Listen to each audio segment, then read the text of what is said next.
जय माता रानी की दोस्तों, युगराज यहाँ आप सभी सफल हो आपका सारा काम। मैं दीपा नेगी, रुद्रप्रयाग जिला और घिंतोली गाँवटी आप सब होते मेरू सादर प्रणाम। Welcome back my YouTube channel Deepa Negi पहाड़ी। तो दोस्तों कैसे हो आप लोग? आशा करते हैं आप लोग बहुत ही ज़्यादा अच्छे होंगे। तो मैं भी अच्छी हूँ, एकदम बढ़िया दिख रही हूँ आप लोगों के सामने। तो चलिए दोस्तों, आज फिर से एक नई ब्लॉग की शुरुआत करते हैं। नई जोश, नई उमंग, नई हंसी और नई ढेर सारी खुशी के साथ। तो मेरे आज के ब्लॉग की शुरुआत हो रही है अपने घर के नीचे कच्ची सड़क से, और मैं जा रही हूँ अभी खेत पे न्यार के लिए। अभी हमारे इधर गेहूँ तो नहीं पके हैं, गेहूँ बिल्कुल हरे हैं, लेकिन गेहूँ अच्छे हैं हमारे यहाँ।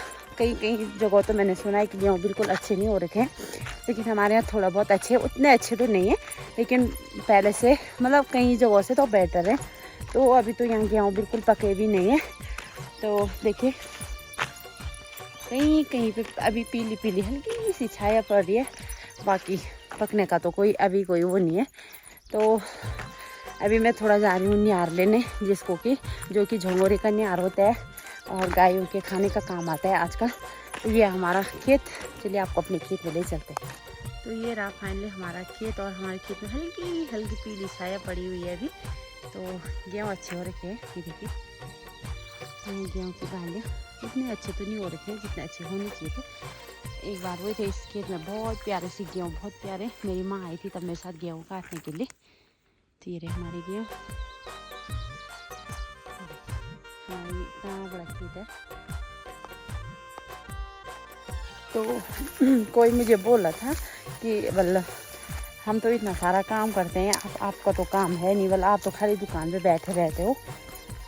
अब मैंने कहा मेरी वीडियो देखेंगे तो तब पता चलेगा तुमको कि मैं काम करती हूँ कि नहीं करती हूँ, मेरी खेती बाड़ी है कि नहीं है। तो मैंने कहा वीडियो तो आप लोग देखते हो नहीं, बस आप लोगों को बोलने से मतलब रहता है खाली।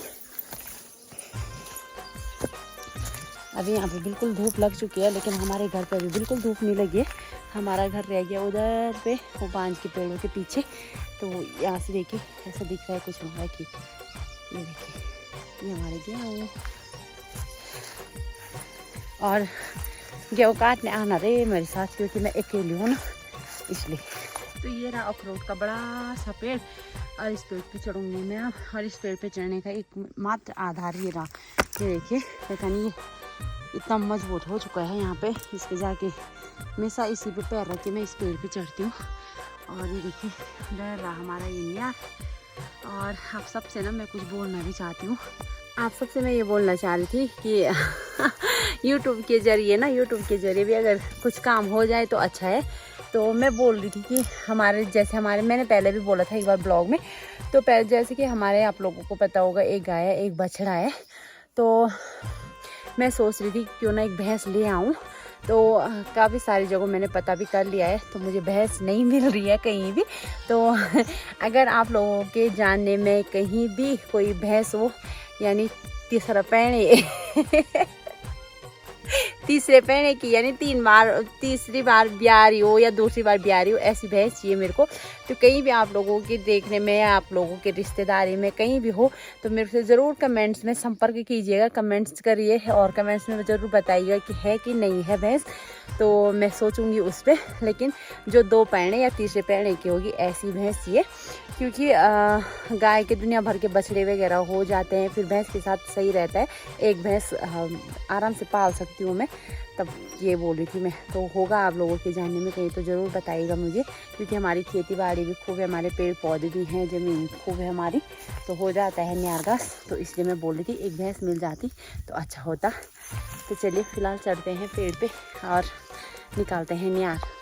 तो ये रहा हमारा न्यार, और अभी देखिए मैं पेड़ पे चढ़ रखी हूँ, ये देखिए और अभी यहाँ से न्यार फेंकूँगी। लेकिन साथ ही आप सबसे एक बात बोलना चाह रही थी कि जो ये डी अक्षर के नाम होते हैं ना, डी अक्षर से जिसका भी नाम होता है मेरे हिसाब से, तो उनकी लाइफ में बहुत सारी परेशानियाँ आती हैं, और उन्हें बहुत सारी परेशानियों से झेलना पड़ता है। और सबसे मेन बात यह है कि बिना कष्ट किए या बिना काम किए कोई फल नहीं मिलता है। और जब कड़ी मेहनत करते हैं ना, तब जाके उन्हें फल मिलता है। वो भी मिले ना मिले ये तो तभी पता चलेगा। तो डी नाम मैं खुद से लेती हूँ, तो मुझे इतनी सारी मेहनत, इतने सारे काम देखने पड़ते हैं कि मैं क्या ही बताऊँ। आजकल घर में मेरे ससुर जी की भी तबीयत ठीक नहीं है बिल्कुल, उन्हें जोड़ों का दर्द है, जो कि हमने काफ़ी सारी जगह दिखा दिया है।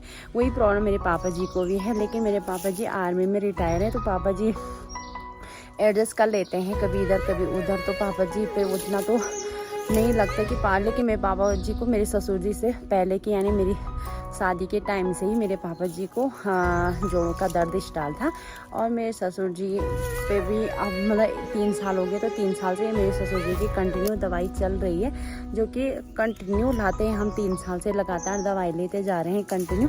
तो मेरे हस्बैंड जी, एक ही लड़का है, तो मेरे हस्बैंड जी पे काफ़ी सारा बोझ है। मतलब सब सास ससुर, यानी मेरे सास ससुर अपने माँ पापा को भी देखना पड़ता है, और फिर उनके लिए तो सब कुछ करना पड़ेगा। और फिर भी हमने काफ़ी सारी कोशिश कर ली है, कहीं सारी दवाइयाँ भी हम ला चुके हैं, कुछ असर नहीं हो रहा है उन पे।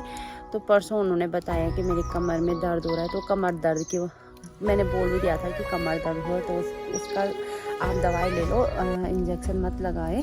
तो अब ऐसा होता ना, जो दान आदमी होते हैं, दानशान होते हैं, उन्हें अब छोटे बच्चे और दानशान इंसान एक ही जैसे होते हैं, तो वो बुरा मान जाते हैं एकदम से कि पता नहीं क्यों बोल रहे हैं, किस लिए बोल रहे हैं ऐसा। तो मैंने भी तब कुछ नहीं बोला, बस मैं चाहती थी कि इंजेक्शन ना ही लगाए तो ही बेटर रहेगा।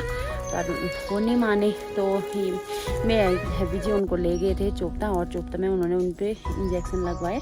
तो जैसे ही इंजेक्शन लगाया वैसे ही मेरे ससुर जी को ज़्यादा दर्द होने लगा है, और वो उठ भी नहीं पा रहे हैं बिल्कुल से, ऐसे ही मतलब पकड़ पकड़ के उन्हें उठा रहे हैं। तो बहुत ज़्यादा उनकी तबीयत ख़राब हो रही है। तो अगर आप लोगों के देखने में, आप लोगों के जानने में कहीं भी कोई अच्छा डॉक्टर हो, तो प्लीज़ मुझे ज़रूर बताइएगा, क्योंकि मैं नहीं चाहती कि जीते जी हम अपने सास ससुर के लिए कुछ कमी करें। हमने सारी जगह दिखा दिया है, तो कहीं भी अभी हमें ऐसा हॉस्पिटल नहीं मिला कि जहाँ जोड़ों के दर्द का इलाज हो। तो प्लीज़ आप सबसे यही विनती है मेरी कि आप सबके जानने में अगर गंठियाबाई, जोड़ों का दर्द, इसकी कोई इलाज हो इसका। मेरे ससुर जी की एज है 70 साल, तो अगर इसका इलाज हो सकता है तो आप लोग प्लीज़ मुझे ज़रूर कमेंट्स में बताइएगा, ज़रूर बताइएगा, भूलिएगा मत। ये आप सबसे मेरा निवेदन है।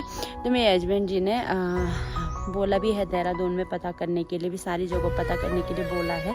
तो वैसे तो ससुर जी मना कर रहे हैं कि रहने दो, अब मेरी अवस्था हो गई है, ये वो, पर कहाँ अच्छा लगता है। हम अपने जीते जी, अपने ससुर जी, अपने सास जी को कोई भी कमी नहीं करना चाहते, क्योंकि कल के दिन यही समय हमारे सामने भी आने वाला है। जैसा हम उनके साथ करेंगे वैसे ही तो हमारे साथ भी होगा, तो हम कोई भी कमी नहीं करना चाहते। तो प्लीज़ आप सबसे यही रिक्वेस्ट है मेरी कि ज़रूर कमेंट्स में बताइएगा कि कहाँ से अच्छा हॉस्पिटल पड़ेगा। तो घर में आजकल कुछ खास माहौल नहीं बनाया, ऐसे ही ससुर जी के परिवार में एक भी इंसान दुखी हो तो कहाँ सुखी रहते हैं। और वैसे ही मेरे यूट्यूब से भी कोई खुशी नहीं मिल रही है, सच बताऊँ मैं आप लोगों को। तो मेरे यूट्यूब से भी पता नहीं मुझे, मेरी समझ में नहीं आ रहा है कि मैं कहाँ पे कमी कर रही हूँ कि जो आप लोग मेरे ब्लॉग पसंद नहीं कर रहे हो। तो क्योंकि मेरे ब्लॉग पे कोई इंटरेस्ट कुछ भी नहीं आ रहा है, सब कुछ डाउन जा रखा है। तो यहाँ से भी मुझे निराशा आ रही है। मैं तो हबी जी को बोल रही थी कि मैं नहीं बना रही हूँ वीडियो, तो बोले थे तो ऐसा क्यों बोल रही हूँ। मैंने कहा पता नहीं लोगों को कैसे वीडियो देखना पसंद है, मैं कैसे वीडियो बनाऊँ, मैं तो अपनी घर गृहस्थी ही दिखाऊँगी ना आप लोगों को। तो आप लोग प्लीज़ अपने प्यार प्रेम में कमी मत कीजिएगा। हाँ, मैं मानती हूँ कहीं पे मुझसे गलती हो रही होगी, तो आप लोग मुझे कमेंट्स में बता सकते हो। मैं अपनी गलती को सुधारने का भरपूर प्रयास करूँगी, तो आप लोग कमेंट्स में ज़रूर बताइएगा। तो चलिए फटाफट से न्यार फेंकते हैं पेड़ से नीचे। काफ़ी सारा न्यार मैंने नीचे फेंक भी दिया है और काफ़ी अब फेंक रही हूँ। तो फटाफट से न्यार को पेड़ से नीचे फेंकते हैं और धारा लगाते हैं। और अभी तो मैंने मार्केट भी जाना है, तो फटाफट से घर के लिए निकलते हैं।